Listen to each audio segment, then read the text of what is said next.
This is Jimi Hendrix, and this, well, sorry about the faux pas. Welcome to the Strenuous Life Radio, a podcast where leaderpreneurs, entrepreneurs, men and women learn the essentials and soft skills of the strenuous life. Okay, guys. We are at the strenuous square. Listen to me. The sooner you grasp this, you need to understand this. Oh boy, he's back. I told you I wouldn't stay away. Don't worry, Jimmy's done his work about the vaccinations today.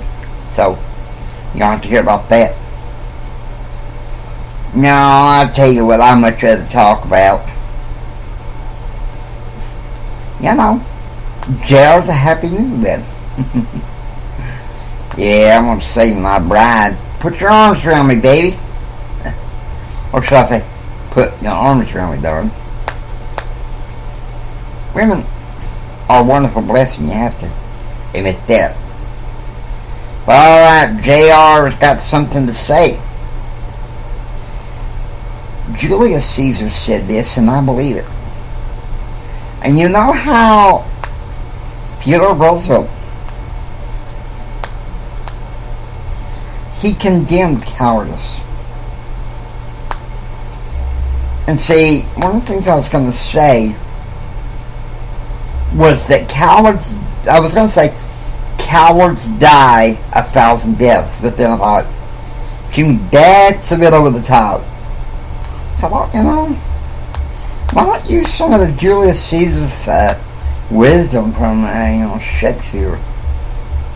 And I happen to know that he was close to his wife at the time of his death, his lovely wife, Calpurnia.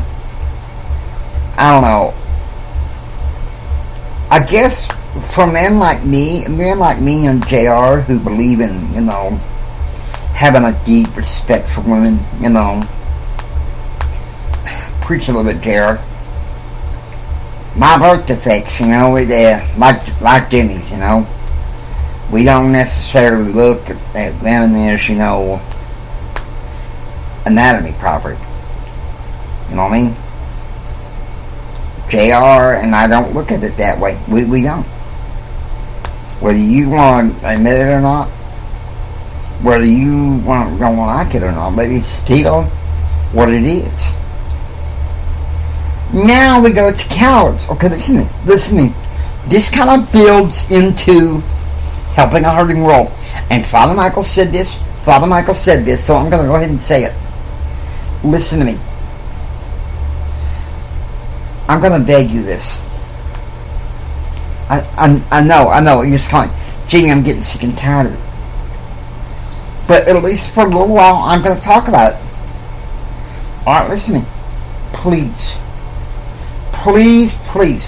unless you are under a sanction from a medical doctor who is well researched in your medical conditions,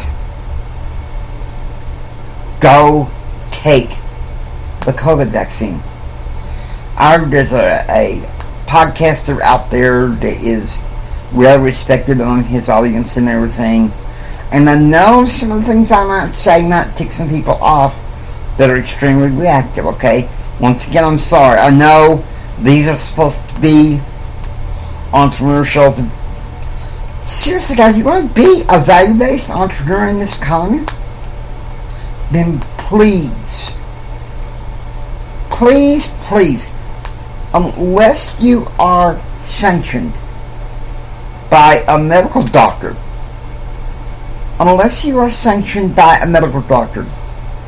go get your vaccines.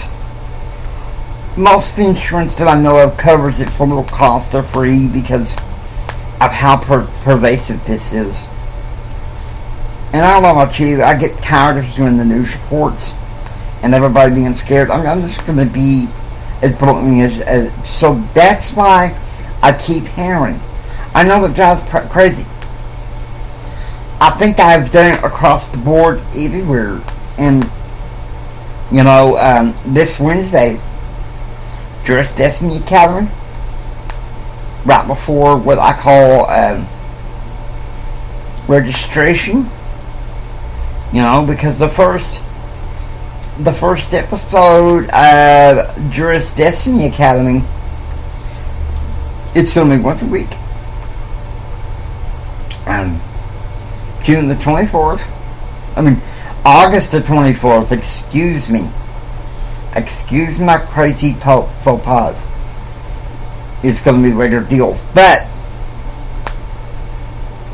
one thing I'm going to talk about is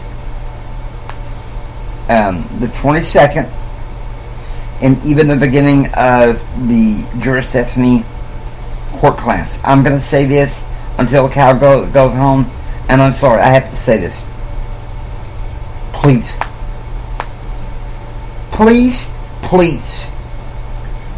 go get your COVID vaccine. I'm getting so sick and tired of it. These governments are going to mandate. This is not. Listen to me. I know people have their political views, but guys, come on. This isn't meant to be a political statement, okay? This isn't a political matter. This is a matter of common sense. I know earlier this year my mother begged me to go get my vaccines, and I was like, well, Mama, I don't know, because of all the problems I have, but I called the specialist that deals with multiple birth defects, known as an endocrinologist. And I spoke to his nurse one day, and the next morning he called, and he said, go get your COVID vaccine. Go get your COVID vaccine. And so I called my pharmacy. I set up my appointment. It was amazing. It was amazing, and I've got to say this. People are scared. Well, I could get sick and die. I can get sick and die. You can die for a variety of things. It's kind of like a philosophy. Listen to me. Cowards die many times. And if it's anything that Theodore Roosevelt and Julius Caesar and John F. Kennedy and Winston Churchill, I'm thinking almost any great leader that had a sense of goodness in the world, condemned cowardice. Shoot. My granddad, my maternal grandfather, let me tell you something. You can call his grandkids cowards, because how I was raised in Texas and everything. To call one of his grandkids a coward is not the same thing as calling him a sissy. And especially me, he was extremely close to me, and so, well, that, quite frankly,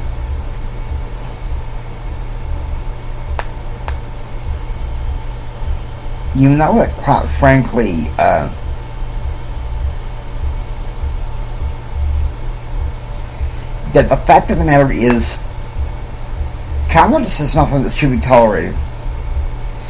And so we have to take a stand. I know I hate this, but please, take your vaccine. Now listen to me. I don't want to make this all about the vaccine. Cowardice is shown in many ways. And I have to say, it's getting easier. It's getting easier with all the devices like the cell phone, social media, news media. I just call it reactive media. And the network of podcasting that I do on Spreaker in partnership, I call that, and of course I know there's no it's no trademark protection, but it's empowered media, and our job is to empower people. My job is not to scare people, but when I think something's needed. As you know very well, I plead for people to do certain things that I honestly think would bless your life, okay? Alright? Now, I know that some of that is borderlining on, because, some people say, well, the CDC didn't research it well enough. So, I say this in Power Your Pattern. I say this in Stringless Life Radio.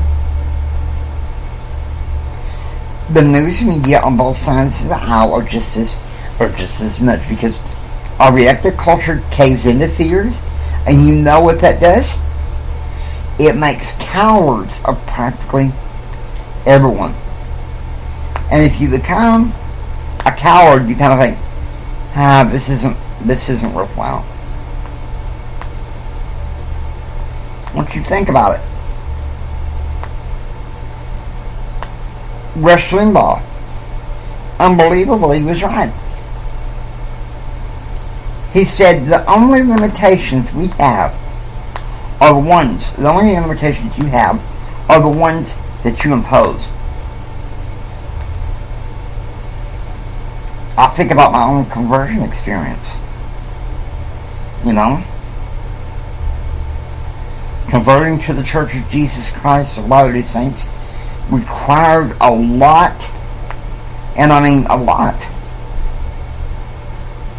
of bravery. Yes, it alienated many people in my life that I didn't want to alienate. But listen to me, at the same time, it saved my life. So,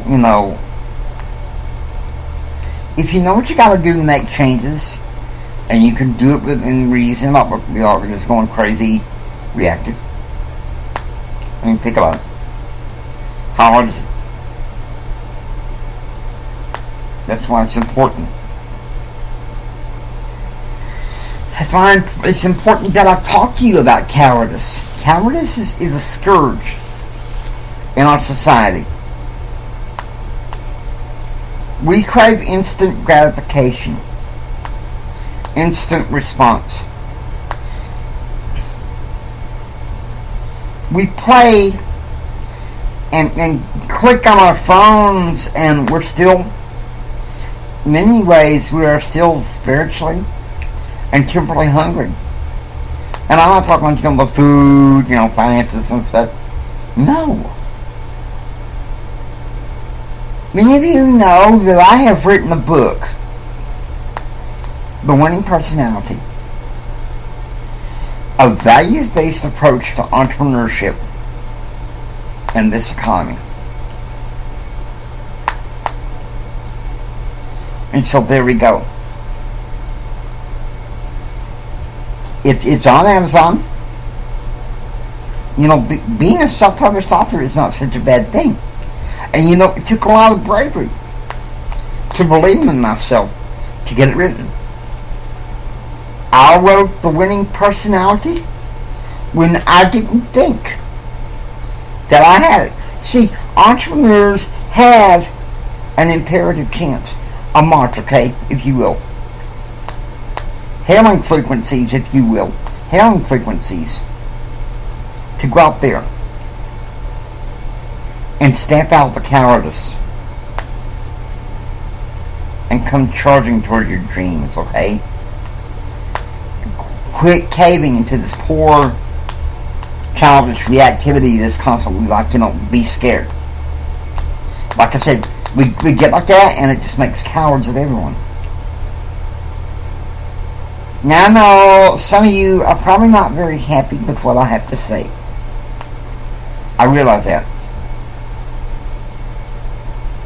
There's some people think because of the reactive culture, I don't have a free speech right to podcast or blog how I feel. Not necessarily. This is something that people haven't caught up with because they're too busy